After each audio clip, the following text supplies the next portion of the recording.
இப்போ ஒரு சில கோயிலெல்லாம் இருக்கு. அந்த கோயில்ல போயாச்சுன்னா என்னன்னா, உடம்பு சரியாகும் அப்படின்னு ஒரு ஐதீகம் இருக்கு. ஆனா, இன்னைக்கு ஒரு பெரிய கோயில் அது.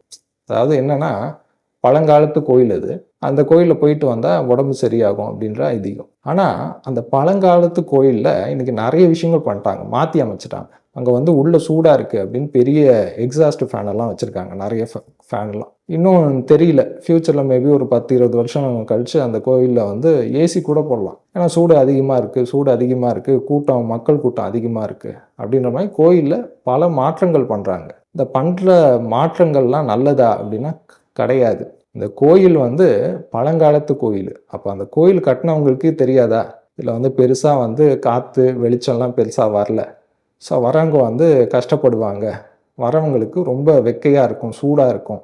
நெறையா வேர்த்து கொட்டும். அப்படின்ற மாதிரி அந்த கோயில கட்டின ஒரு 500, 1000 வருஷம் முன்னாடி கோயில் கட்டினவங்களுக்கு தெரியாதா?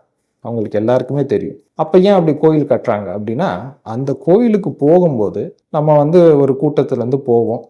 ரொம்ப நேரம் நிக்கிற மாரி இருக்கும். பெருசா காத்து இல்ல, வெளிச்சம் இல்ல.